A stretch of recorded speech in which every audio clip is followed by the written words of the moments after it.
Thank you, everybody, for coming to the Aaron Torres Podcast YouTube page. If you could do me a quick favor, see that little black subscribe button at the bottom of your screen? Go ahead, click that black subscribe button. Really does help our audience grow, really does help our channel grow, really does help and mean more than you could possibly know. So go ahead, hit that little black subscribe button. Also, thank you to our presenting sponsor, Betfred Sportsbook and the Betfred Sportsbook app. Bet 50 on any game, get $250 in free bets. Thank you again to Betfred. Thank you again to you. Now, here is the video that you came here for. But signing day is coming. Transfer portal is open. But we got a huge piece of news on Saturday that pertains to college football that may be bigger than anything that happened on National Signing Day. And it involved a player who can't even sign a letter of intent for another 1 year from now. Can't sign a letter of intent for at least one more year. That player is a kid named Dylan Raiola. Okay, so if you don't know the name Dylan Raiola, you can be forgiven, but he is actually the #1 high school player in football in the class of 2023, or 2024, excuse me, meaning he just finished his junior year. He'll be a senior next year. He had been, at least up until Saturday, committed to the Ohio State University since last May. Well, Saturday we wake up. Saturday, there starts to be a little Twitter rumbling that maybe he's taken down some posts on his social media that involve Ohio State. About midday, right as that great slate of college basketball is starting, we get reports that Dylan Raiola, the #1 player in the class of 2024, has in fact decommitted from Ohio State. And so why I want to talk about it, why I bring it up, is for one simple reason. It is because in a year where Ryan Day is coming off his second straight loss to Michigan, at a time when the Ohio State program appears to be on less stable ground than it's been in a while, not saying it's in bad, awful shape, but it's certainly not what it was 4, 5, 6 years ago when it was absolutely humming. This is the exact kind of wrong news that you want to get if you're Ohio State, and it just leads me to believe this. There is something that's not quite right at Ohio State. Can't totally put my finger on it, but it does feel like this is a program that in some ways, not saying it's falling apart, they're going 4-8 next year, but that it is going in the wrong direction. Now, in terms of Dylan Raiola, listen, I'll be honest, in terms of why he may have decommitted, it's hard to get very accurate information. Shortly after the decommitment, his father, who played in the NFL, we'll get to him in a minute, did do a couple interviews where he basically said two things. He said, one, we have nothing but respect for Coach Day, blah, blah, blah, blah, blah, this and that. And then two, on top of that, we are completely restarting the recruiting process over. We're basically at square one. We're taking it from the beginning. So there's not that much to gauge there. And I think most people seem to think that this decommitment came from one of three reasons. One, is there another school that could potentially be involved? Well, what I can tell you is now that the recruitment is open, everybody is going to get in the mix. Now, he has very specific family ties, which we will get into in a minute, to Nebraska. Yeah, we're going to talk about Nebraska to wrap this show. If you're a Nebraska fan, stick around till the end. But on top of that, even before he committed to Ohio State, this was a kid that had offers from Penn State, USC, Michigan, some of the SEC schools, on and on. So the recruitment is open. He could go anywhere, but there are reports, could there be another school that has just caught his attention? As I said, family ties to Nebraska. Oh, by the way, they just hired a head coach that was coaching in the NFL like 2 months ago. There's another school of thought, and it's a little bit to do with other schools, but it has more to do with Ohio State, that Ohio State is falling behind in the NIL space. This in the Ohio State community has been a big topic of conversation over the last couple weeks. I'm not here to tell you that I have any inside information other than what I hear.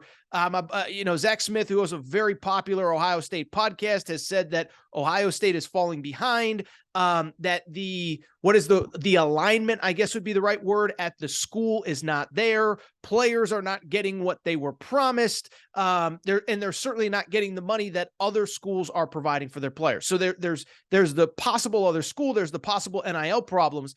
And then there was a little bit of a rumor that I heard from somebody that I do trust, and I'm not going to speculate too much, but that maybe the NIL money was there, but maybe it's not necessarily being allocated the right way. And what I mean by that is pretty straightforward. What I mean by that is that Dylan Raiola did commit last May. He was obviously recruited for years before that. And so if you think about last May, that was kind of the start of like really NIL really ramping up, right? The first year, everybody's trying to figure it out. Then there's last National Signing Day where we think some stuff may have happened at certain schools. Not going to name them, but you know who I'm talking about. And really, it wasn't until the spring and summer into this recruiting cycle where you're like, oh, NIL's here and it's here to stay. And so I bring it up because my guess is he committed to Ohio State because Ryan Day is the quarterback whisperer. Ryan Day is the quarterback guru. Every guy he touches turns into a first-round NFL pick. But what I had heard, and this is from somebody that I do trust, that maybe, he was told one thing about the NIL situation. Then Ohio State over the last couple of weeks has really ramped up their recruitment of some kids that are going to be committing this year. Kids in 2023 were offered some stuff that maybe Dylan Raiola and his family didn't believe were available. They got wind of it. Remember, that quarterback community is really tight-knit, right? The Elite 11, all these families talk to each other. And so whatever the case, whatever the reason, it is clear that this kid and Ohio State soured. And I am just here to tell you, this is another black eye for the Ryan Day era at Ohio State. And again, to be clear, I'm not saying he's getting fired tomorrow. I'm not saying he's the worst coach in the history of college football. But what I am saying is, if you don't think that there's a lot of stuff right now that kind of shows us that Ohio State is going in the wrong direction, I'm sorry, I don't know what to tell you. And I know what people will say, oh, he's 45-5 since he took over, and they went 11-1 this year. And I agree. And I give him credit for that. I'm never going to criticize a guy because he lost one game over the course of the season. But here's the bottom line. Here's what you need to know about the state of Ohio State right now. One, we know about the back-to-back losses to Michigan. Not good. Not ideal. And I think this one is the one that's really kind of, and we talked about this the day after the Michigan game. You can go back and watch that video. I think this is the one that's really sticking in the craw of Ohio State fans. Because last year, all the excuses, they were all lined up, right? Games in Ann Arbor. The weather's really bad. Reports are that the flu was running through that locker room like Usain Bolt through the finish line, the blue ribbon at the end of the race, right? And so I talked about it after this year's Ohio State game, but the whole Ohio State narrative from 2021, it was almost like what I said at the time was it reminded me of your parents talking about how tough things were when they were kids. And first they had to walk to school, then they had to walk 5 miles uphill. Then they had to walk 5 miles uphill both ways. Then it was snowing and there was 8 feet of snow on the ground. That was kind of Ohio State. It started with a loss. It turned into the flu. It turned into the weather. It turned into everything. Well, this year, the game was in Columbus. Weather was perfect, and they still got their butts kicked. So there's the Michigan element of it. But beyond the Michigan element of it, there's something else that I keep talking about. I'm the only one that talks about it. By the way, back to the Michigan thing for a second. Don't tell me about Ryan Day's 45-5 record. I don't care about that, and Ohio State doesn't care about that. You get $10 million a year or 9.5 or whatever he's making to win one game specifically. You got to beat Michigan. You got to compete for Big Ten titles. You got to compete for playoff berths. You got to compete for national championships. That is the standard at Ohio State, and we'll see if that standard gets met this year. But back-to-back losses to Michigan. And beyond that, as I've said, in big games, the further away we get from the Urban Meyer era, the less and less Ohio State looks like Ohio State. I threw out this stat after the Michigan game. I think it blew some people away. In their last 8 games against top 15 opponents, so the teams that are built and have the resources to compete like Ohio State. In the last 8 games, by the way, we just talked about this with Calipari in the basketball segment, so it's kind of wild that there's some sort of parallel here. But in the last 8 games against top 15 teams, Ohio State is 4-4. Okay? Ohio State is 4-4, 2 losses to Michigan. Obviously, last year there was the loss to Oregon, and the year before was the loss to Alabama in the title game. Here's the scary part, though. Not only are they 4-4 straight up, in 3 of those games, they trailed at halftime. Trailed at halftime to Penn State this year, trailed at halftime to Notre Dame this year, trailed at halftime in the Rose Bowl last year against Utah. So why I bring it up? Since the end of the 2020 COVID season, essentially one game that Ohio State has played elite competition, have they looked like Ohio State? That was a Michigan State team that they destroyed, which they ended up with the worst pass defense in college football. So it was the perfect matchup on the perfect day at home. And other than that, it's a lot of it's a lot of okay, it's a lot of And so I bring it up because, again, for the third time, the final time, I promise, I'm not saying that it's over for Ohio State. I'm not saying that they're turning into Rutgers overnight. But one thing that this does strike me, I've told this story before, I think, but I remember talking those early 2000s Miami's teams. Ironically, their dynasty kind of ended in a game against Ohio State Well, I remember talking to a coach that was part of those staffs, okay? And the coach told a story of how he was talking to someone before the 2002 national championship game against Ohio State. And if you remember at the time, Miami was unbeatable. The 2000 season, they lose early. They run the table after week 2.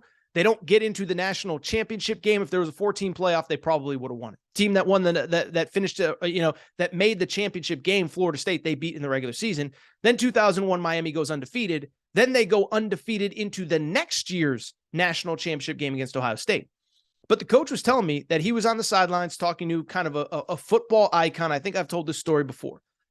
And he said to the guy, he said, man, how long can this keep going? 3 straight years, we run college football. And the guy told him, he said, from my experience, this thing is already starting to go the other way, and you guys don't even realize it yet. And so that's where I'm at with Ohio State. You don't go from 12-0 and competing for a national championship at a place like Ohio State to 2-10. That's not how it works. But there starts to be little things. You start to lose to your biggest rival. Then all of a sudden it's a loss to Penn State here.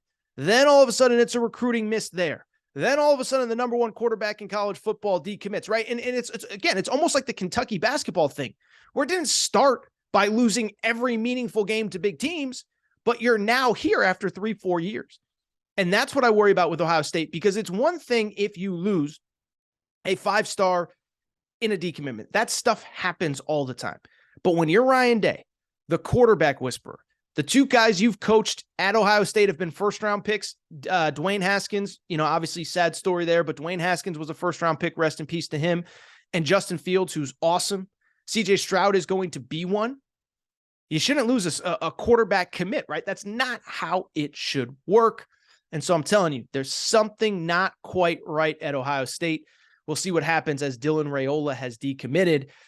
And what I would just say really quick before we get out of here is that there is buzz about one school potentially Dylan Raiola going to. And this is so juicy, so fascinating. As a child who grew up watching college football in the 90s, this thing's got my heart aflutter like it's 1994 all over again. And the school that Dylan Raiola is tied to is Nebraska. Okay. And so for people who don't know, his dad's Donovan Raiola, famous player, played in the NFL forever, who played at Nebraska. His uncle was an assistant coach under Scott Frost at Nebraska, was the only coach retained by Matt Rule on the current staff. And so I bring it up because I'm just starting to say there's starting to be some buzz. Now, obviously, look, it's a year before he's got to make a final decision, put pen to paper. But you talk about a statement for Matt Rule. And by the way, this is the NIL era. I don't care what happened, how it happened, whatever. But if Matt Rule can come in and flip this kid to Nebraska, I mean, that would be the all-time drop your what's on the table. Let's go to work. So keep an eye on this. This is fascinating. But to me, the bigger story is just what's going on at Ohio State. There's just something that's not quite right. Can't put my finger on it.